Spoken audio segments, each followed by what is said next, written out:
जिसकी सरकार ने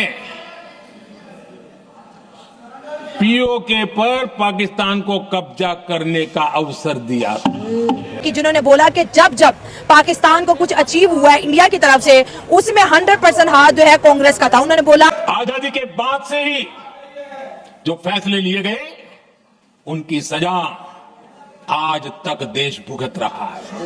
800 किलोमीटर की जो लैंड थी कश्मीर की वो पाकिस्तान को किसने दी? कांग्रेस को। फिर उन्होंने बोला सवाल पूछिए, बिल्कुल आपका अधिकार है, ये डेमोक्रेसी है, लेकिन अकल भरे सवाल तो पूछिए। ये कि 71-72 में ईरान में हमारे पास 1000 फौजी जो थे, कैदी थे, उसको किसने लौटाया? कांग्रेस ने। फिर ये फोड़ देंगे पाकिस्तान को अच्छी तरीके से ऊपर से नीचे तक। 1965 का जिक्र करते हैं कि कम से कम उस वक्त भी हमारी जीती, ये जो था ननकाना साहब ही ले लेते पाकिस्तान से, एक हमारी वो विक्ट्री होनी थी। लेकिन पहलगाम के आतंकी पाकिस्तानी थे, इसका सबूत दो। उसको ट्रम्प को अक्ल आई है यार, हाँ अब तो पाकिस्तान बोलता है, और मोदी फिर गया भाग के उसके पैरों में। क्या बात कर रहे हैं? प्रदेश की बात करें तो योगी आदित्यनाथ को आप देखें, वो तो मुसलमानों को कहता है कि इनको भगाओ, ये बर्तन मांजेंगे, ये करेंगे, फलां करेंगे। गोली का जवाब गोले से देंगे। और क्या हम पीओके ले सकते हैं? 100% हम पीओके ले सकते हैं, किसी का बाप नहीं रोक सकता। पाकिस्तान का ये इरादा है तो उसे बहुत महंगा पड़ेगा।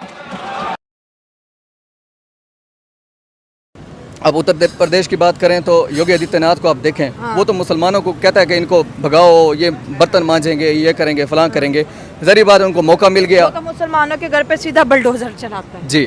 तो कोई गलती की है, कोई माफी मुफी कोई नहीं आती। लेकिन आपको मैं एक बता दूं, मेरी एक लखनऊ के एक बहुत बड़ी स्कॉलर है, उनसे मेरी बात हुई, तो मुझे कह रही थी कि वो मुझे कह रही थी कि हम लखनऊ में हमारे जो है ना दरवाजे रात को खुले होते हैं, कोई चोरी नहीं होती, कुछ नहीं होता। देखें जहाँ लेकिन जहाँ मुसलमानों की आबादी ज़्यादा थी, इन्होंने भी तो आखिर ज़ाहिर बात है, ये भी तो थोड़ा सा जहाँ रोब होता है, जहाँ आप जिस मोहल्ले में ज़्यादा लोग मुसलमानों के रहते थे तो वहाँ उन्होंने अजीरन किया हुआ था, ठीक है ना, हिंदुओं को। ज़ाहिर बात है उसका फ़ायदा उठा के ये कांग्रेस की बदनीयत थी और मुसलमानों के साथ धोखाधड़ी थी, जिसकी वजह से पार्टी बीजेपी पार्टी जो है वो हुकूमत में आई। और हालांकि अभी जो मकान मेरे ख्याल में अभी नरेंद्र मोदी ने दिए हैं उनमें जो है मुसलमान भी हैं। जहाँ मुसलमानों की तादाद ज़्यादा थी वहाँ 60% मुसलमानों को मकान दिए गए हैं। तो मतलब ये बात मैं एग्री करूंगी कि नरेंद्र मोदी की गवर्नमेंट में जितनी भी सरकारी योजनाएं जिसे बोलते हैं फैसिलिटी आई हैं वो हिंदू मुस्लिम सबको मिली हैं। ये आप उस पर इल्जाम नहीं लगा सकते कि इसने सिर्फ हिंदुओं के लिए काम किया, मुस्लिम के लिए नहीं किया। बिल्कुल ये उसकी एक ये फेयर चीज है इंडिया में। हकीकत है यार, अगर हिंदू को 2000 मिला है तो मुस्लिम को भी मिला। बिल्कुल ऐसा ही है। लेकिन ये है कि जहाँ पे मिनॉरिटी होती है ना उसके साथ अच्छा सलूक तो नहीं किया जाता। पाकिस्तान में मैं नहीं मानती कि इंडिया के मुसलमान माइनॉरिटी, भाई 30 करोड़ लोग मेजोरिटी होती हैं, माइनॉरिटी 2-3 लाख को बोला जाता कि भाई भारत जाओ पीओके ले लो आप। Indian arm forces, army, navy, air force, navy डालेगी वहां पे पूरा का पूरा प्रेशर, पूरे अरेबियन सी में इंडियन नेवी का प्रेशर है, यहां से एयरफोर्स बॉम्ब कर रही है, इंडियन आर्मी अंदर घुस गई। Can we take POK? Of course we can take POK, लेकिन उसमें 3-4 चीजों का ध्यान रखना दोस्तों। सबसे बड़ी बात, जान और माल की क्षति जो पहुंचेगी हमें, जो नुकसान होगा, ठीक है, उसके बारे में ध्यान रखना आप। ये होगा और अपने भाई भी जाएंगे, ये होगा। ये बुरी बात है जो मैं कह रहा हूं, लेकिन ये होगा क्योंकि युद्ध में ऐसा होता है। दूसरी बात, जब आप पाकिस्तान से लड़ेंगे आप मान के चलिए आप चाइना से भी लड़ रहे हैं, क्योंकि China Pakistan economic corridor Gilgit Baltistan से अंदर आती है, and that is illegally occupied area. ये पाकिस्तान ने इलीगली ऑक्यूपाई कर रखा है, वहां से चाइना पाकिस्तान इकोनॉमिक कॉरिडोर आती है। आप चीन से भी लड़ेंगे, क्या हम सक्षम है? बिल्कुल। क्या लड़ जाएंगे? हाँ लड़ जाएंगे, भिड़ जाएंगे, मारकाट होगी तो होगी। लेकिन एक बात ध्यान रखना, फिर जो मैं अक्सर टॉक्स के लिए जाता हूं, लोग पूछते यार स्टॉक मार्केट का क्या होगा? देखो भाई, या तो तुम स्टॉक मार्केट संभाल लो या पीओके ले लो, दोनों चीजें नहीं हो सकती, दोनों चीजें नहीं हो सकती।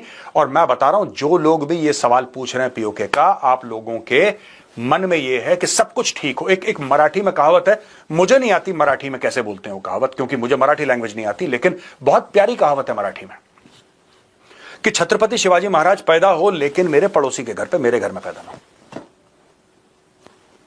यानी कि छत्रपति शिवाजी महाराज मतलब क्या? ऐसा व्यक्तित्व जिसने कष्ट झेले हैं, दुख झेले हैं, परेशानी झेली है, स्ट्रगल करा है, लड़ाई लड़ी है। वो सब हो, छत्रपति शिवाजी महाराज हमारे हीरो हैं, लेकिन हमारे ऊपर ना हो, ये हमारा रवैया है।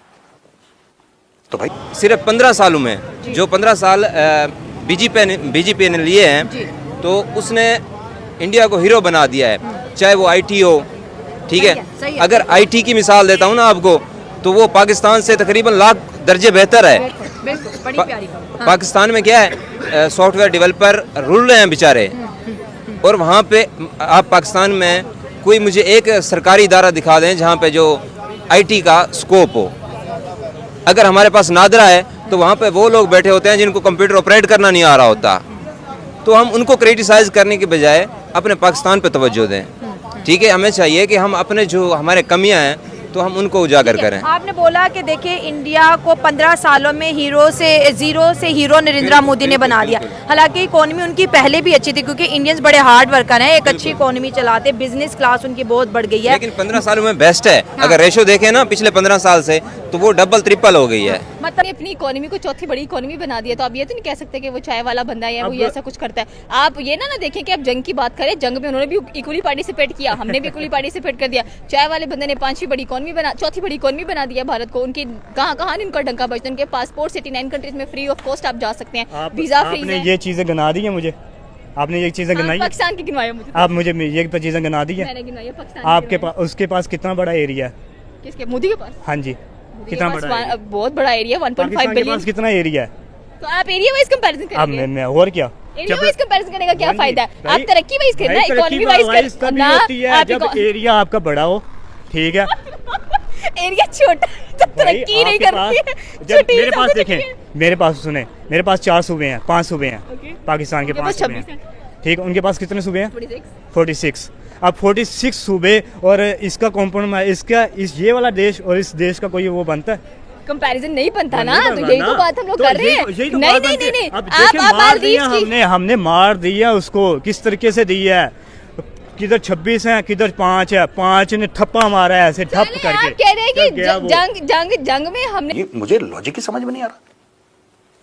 भाई देखो, साफ सीधी बात है दोस्तों, अगर आपको कुछ बड़ा अचीव करना है तो ये हल्की बातें हम लोग करना बंद करें यार।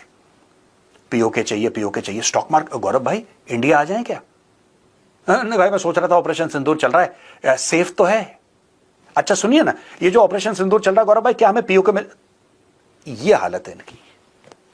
इंडिया आने में गला सूख रहा है, कह रहे हैं कि यार ऑपरेशन सिंदूर में क्या हम पीओके ले सकते हैं? हमें ले लेना चाहिए था। और जो दे रहा वहां पे पीओके, उससे बोल देते कि सब्जी टमाटर थोड़ा सा फ्री दे दो, धनिया हरी मिर्च है। भाई खून बहता है इसके लिए, ब्लड, फौजियों का खून बहेगा जब आप पीओके लेंगे। क्या आप तैयार हैं? फौज तैयार है, आप तैयार हो?